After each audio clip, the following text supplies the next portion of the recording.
חמאס, איפה זה מעמיד את המשא ומתן, וגם על הכוונה שלו להמשיך את הביקור שלו באזור. מחר הוא מתכוון להמשיך את המגעים בקהיר עם צוותי העבודה.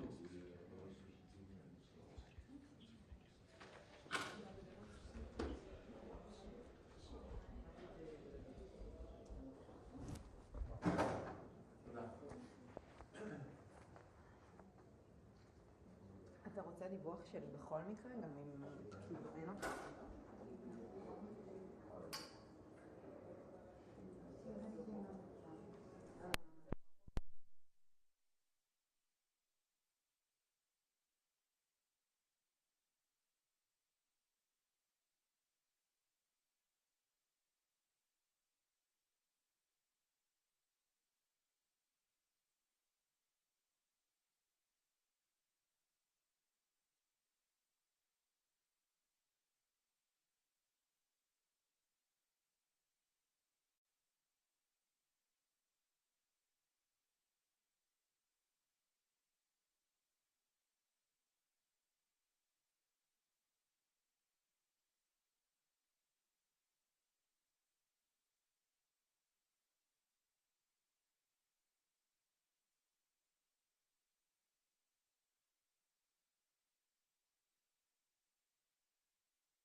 הנה, הנה, אתה דרך ה-AP, כן? 1, 2, 3, 4, 5, 6.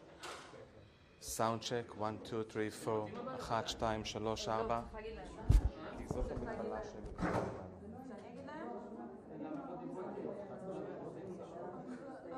אחד, שתיים, שלוש, ארבע, חמש, שש. רגע, את הסאונד שלי או את הסאונד של החוג? מה היא שומעת? בסדר. כן, כן, כן. יש את הבומן והוא הסאונד של החוג. בסדר?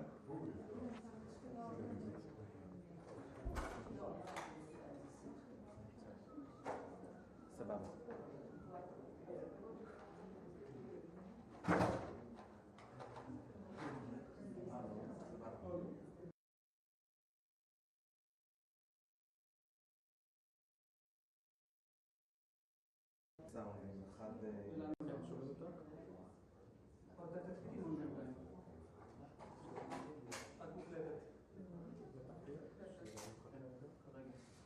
לא. אבל אתה שומע? רועי?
Were you are you on silent? Of course, I'm on. Will you just turn your screen Oh, off, of so- course, of course. Just double check.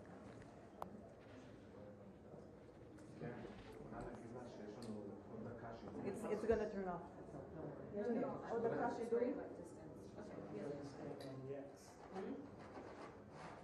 Is that there for good? אני אעזור, עדן. חיים על הקצה?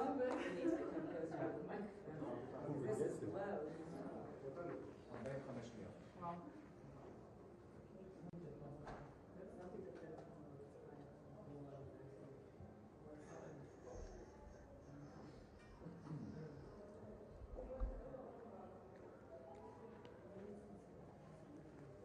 תגיד לי, אורן, את הסיטואציה. חצי דקה אליי.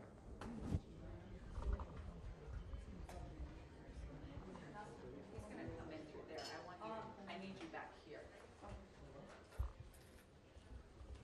כן, מעלה פה טיפה.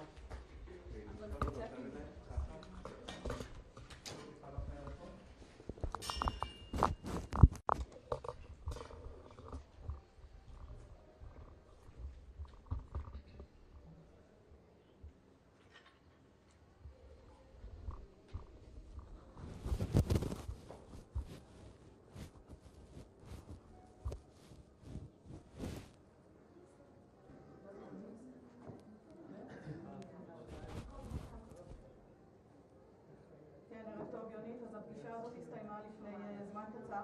הוא נפגש עם משפחות של חטופים בעלי אזרחות אמריקאית, כפי שהוא מקפיד לעשות בכל ביקור. ובואי נשמע חלק מהדברים שאנשים שהיו בפגישה מספרים לנו. קודם כל, המזכיר בלינקן מדבר על אווירה חיובית, תחושה אופטימית שניתן להגיע לעסקה בתוך ימים, כך הוא אומר להם. לגבי הפגישה הארוכה עם ראש הממשלה, אומר, הייתה פגישה טובה. נראה שהפעם ראש הממשלה מחויב. אחד הנוכחים שם אומר לו, ואם הוא מבלק אתכם שוב? אז בלינקן אומרים לנו, הוא צוחק ואומר, אנחנו נדע, יש לנו מדד לדעת אם ראש הממשלה מחויב הפעם לעסקה ולהערכתם הוא מחויב. בנוסף, המזכיר בלינקן אומר למשפחות, יש לחץ עצום על סינואר להסכים למתווה אותו עסקת גישור שארצות הברית מניחה על השולחן בדוחה. הוא אומר להם, אל תשימו לב להצהרות של חמאס, יש לחץ כבד גם של קטר וגם של חמאס להביא את סינואר לעסקה. הוא ימשיך מכאן מחר לקהיר לצוותי העבודה שנמצאים שם בניסיון לעבוד על הפרטים האחרונים ליישום של העסקה הזאת. ודבר נוסף, הוא אומר להם, יש מחויבות של הממשל להשלים של ממשל ביידן, צריך להגיד, להשלים את העסקה הזאת בזמן הקרוב. המזכיר זה למיטב הבנתנו אמור להיכנס ממש בדקות הקרובות.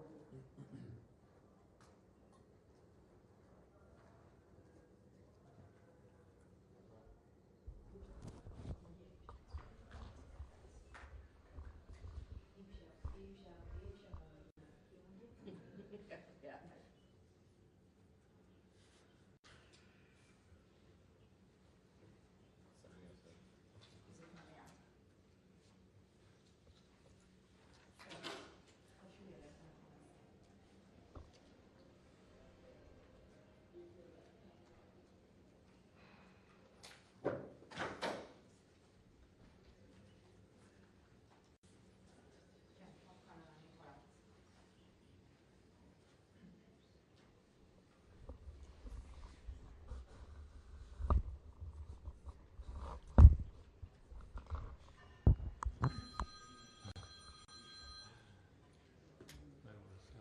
Turn your phones to silent.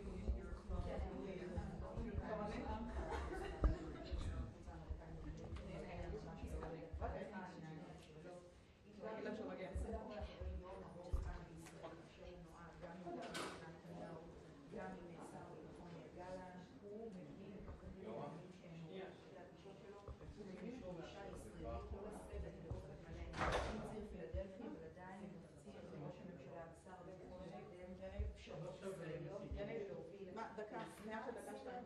הנה, גורם מסביבת ראש הממשלה נתניהו על המשפט מערכת הביטחון להישאר עוד בסיטואציה פילדלפי. אותו גורם אומר, מערכת הביטחון אומרת לנו שוב, נצא מפילדלפי ונדע להסתדר, אבל לא כך הם הדברים. ראש הממשלה לא מוכן לזה, אם נצא, לא נוכל לחזור, זו הייתה הממשלה שמנוגדת כאמור לעמדת מערכת הביטחון. אז כמו שר החוץ האמריקני בלינקן הגיע אחד ממש עכשיו, ואנחנו נראה בדיווח הזה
רושם שכן, אבל אתה יודע, יש פה תכונה.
Good afternoon, everyone.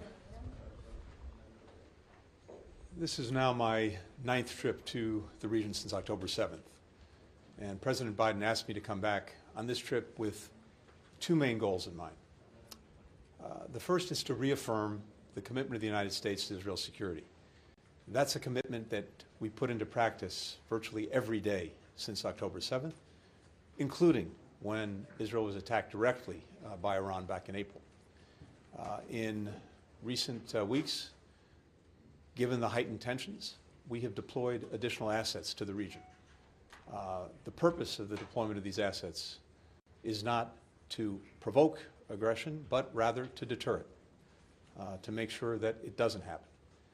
But also to make clear that if it does, we are fully prepared to defend Israel.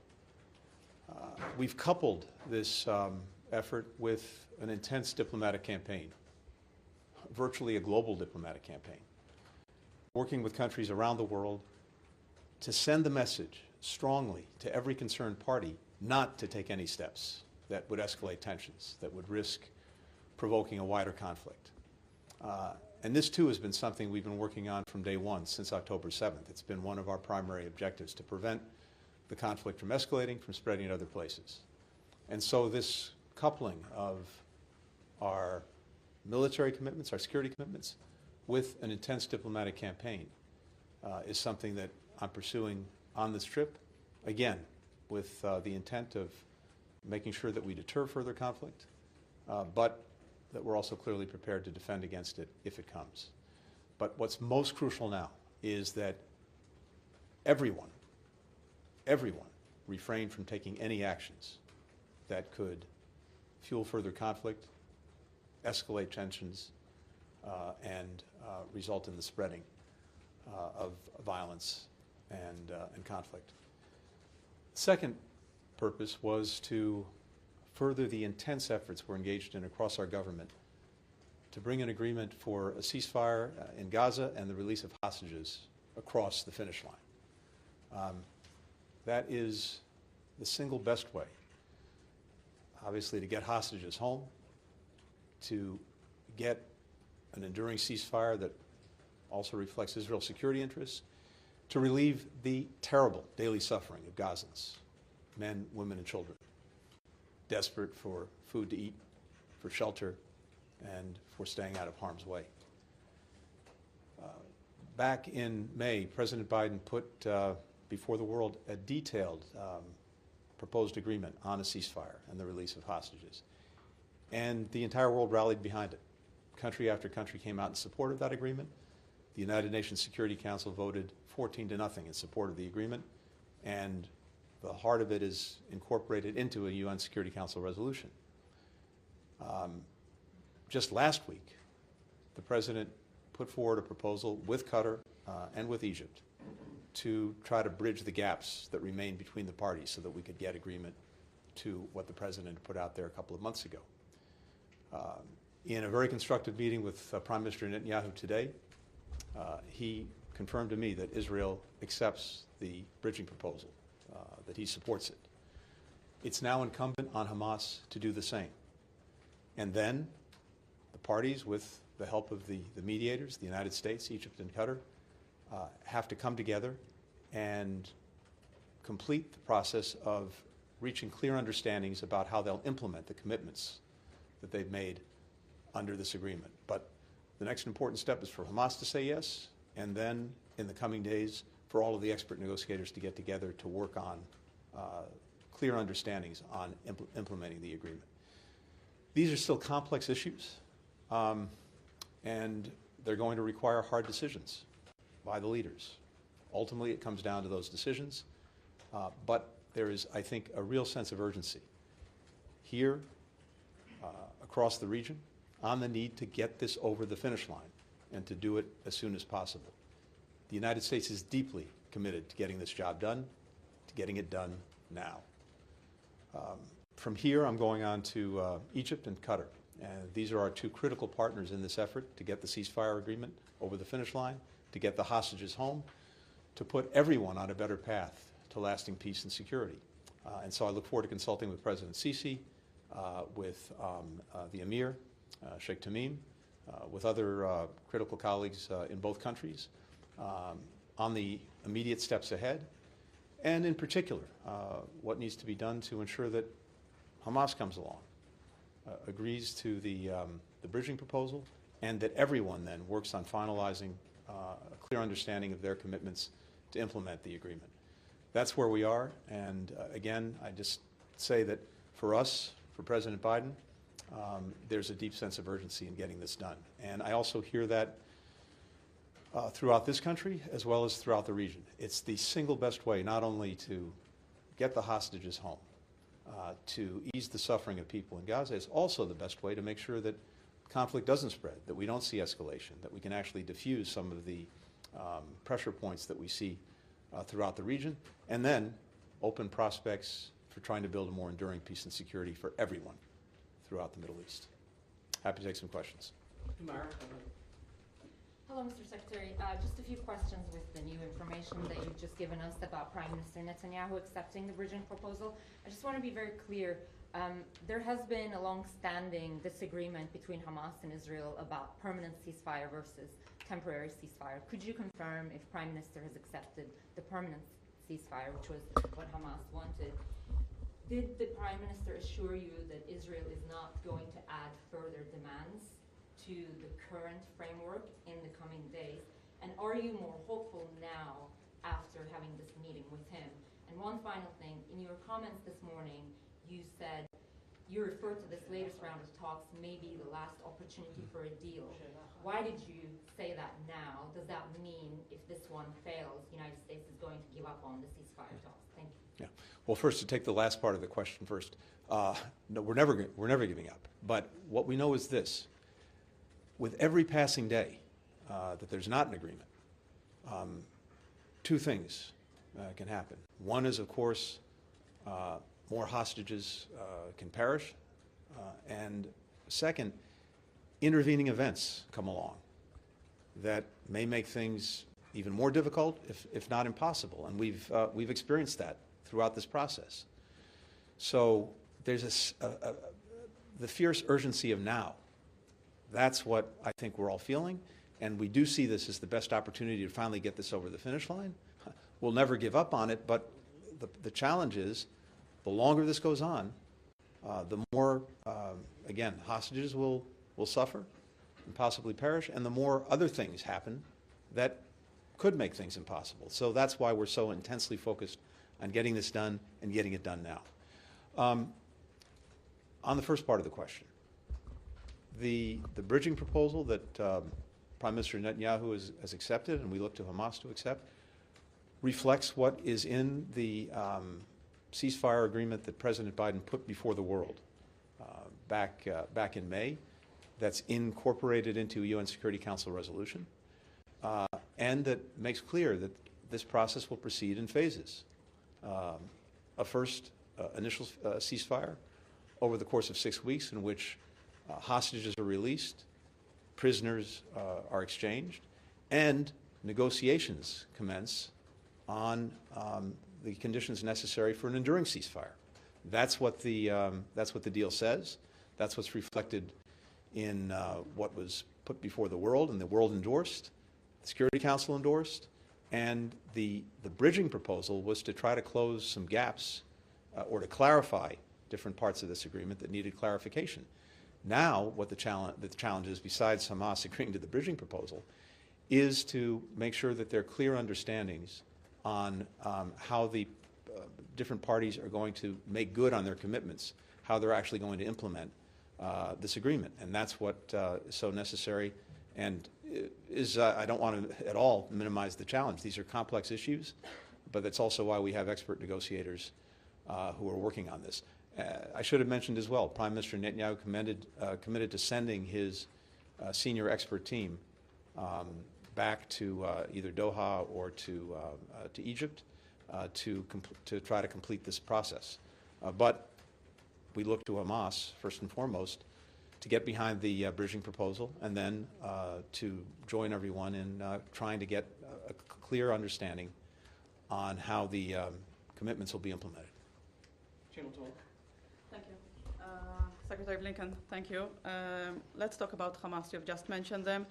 So you've put the final proposal in Doha on Friday. Israel has accepted this, Hamas has declined. Is there a real way to move forward? What is your message to Hamas? And if I may ask you, Prime Minister Netanyahu has said he insists on an Israeli presence on the Philadelphia corridor. Is it an obstacle to reach an agreement? And what have you told him when you have, both of you met earlier today? Thank you. So what I would say to Hamas and to its leadership is, if it genuinely cares about the Palestinian people that it purports to somehow represent, then it will say yes to this agreement, and it will work on clear understandings about how to implement it. Because the single, quickest, best, most effective way to relieve the terrible suffering of the Palestinians that was instigated by Hamas's attack on October 7th and the war that ensued is to complete this agreement.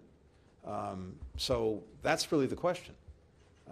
Is Hamas, is its leadership actually looking out for Palestinian children, women, and men who are suffering at this very moment in Gaza? And if it is, it will agree. And then we'll work on making sure that there's clarity on all sides about how the agreement will be implemented, how they're going to make good on their commitments. Because not everything is spelled out in detail in the agreement. And I can't comment on specific issues that remain. But as I said, there are questions of implementation and making sure that it's clearly understood what each side will do to carry out its commitments. That's the next step, assuming Hamas agrees to the bridging proposal. Jenny, go ahead. Thanks, Mr. Secretary. Following up on my colleague's question, yes or no, have you gotten any indications from Hamas since the talks wrapped last week that they recognize the urgency of the deal on the table and that this could be the last chance? And in your meeting with Prime Minister Netanyahu, did you raise the escalating settler violence that we're seeing in the West Bank? The EU has suggested they would be open to sanctioning sitting Israeli officials. Is the U.S. open to doing the same? And then if I may, I'd be remiss not to talk about the humanitarian situation on the ground in Gaza. I know you say a ceasefire is the best way to bring that to an end, but in the time that the war and the negotiations have been going on, officials in the Gaza Strip say 40,000 people have died. Polio has now reemerged. It's been gone for over 2 decades. What is the U.S. prepared to do to ensure that the humanitarian situation is alleviated in the time that the negotiations are still going on? So let me take the last part first, because I spent some time today on, as I always do, on the humanitarian situation, both specifically, for example, about polio, because we very much share the concern about the possibility of its reemergence, and we've been working on a detailed plan to make sure that those who need to be vaccinated against it can get vaccinated, and we're working with the Israeli government on that, and I believe that we'll be able to move forward with a plan to do that in the coming weeks. It is urgent, it is vital. More broadly, there are very, very important issues that continue to need to be resolved in order for people to get the assistance they desperately need, whether it's food, whether it's medicine, whether it's appropriate shelter, whether it's dealing with things like treating the sewage that's accumulated throughout Gaza and that promotes an acute, that presents an acute health hazard. That's an incubator for disease. All of that was very much on my agenda today. I had a detailed discussion with the defense minister, with the head of the military on steps that need to be taken, must be taken, to continue to try to improve the situation for Palestinians in Gaza. Now again, the quickest way to do that in the most robust way possible would be through the ceasefire, because that opens up much more space to surge assistance into people and then to build something that's genuinely sustainable. But even in the absence of a ceasefire, this is an absolute imperative. In terms of what we've heard from Hamas, so obviously we don't hear directly from Hamas, but both Egypt and Qatar are in contact with Hamas. And look, I don't want to go beyond anything we've already said, except to say that tomorrow, when I see the leaders of both Egypt and Qatar, I'll get the latest from them on what they are hearing. And I can't, speculate on exactly what Hamas's intentions are. We've seen public statements, but we've seen public statements before where that don't fully reflect where Hamas is. As I said, the critical next step is for Hamas to accept the bridging proposal that Israel, or Prime Minister Netanyahu, has now accepted, and then to engage with everyone else on making sure that we have clear understandings of how each party would actually implement the commitments that it's undertaken in this agreement. So probably more tomorrow after we talk to our friends in Egypt and Qatar. And I'm sorry, there was a third part to the question. Settler violence, did Oh. this come up in your meeting? Yes, it did. It did, and this has been also something that's been a deep and ongoing concern for us. Violence, intimidation as well of the Palestinian community in the West Bank. There was an incident, as you know, just a few days ago that I think has galvanized attention from the Israeli government, and that is critical. And we look to see action taken to prevent this kind of violence, action taken to hold people who are responsible for it accountable. And we're looking to the government to take the necessary steps to stop the violence and to make sure that there is real deterrence in place so that it doesn't happen again. Thanks, everybody. Thank you. Thanks, everyone. Thank you very much. Thank you. Thank you.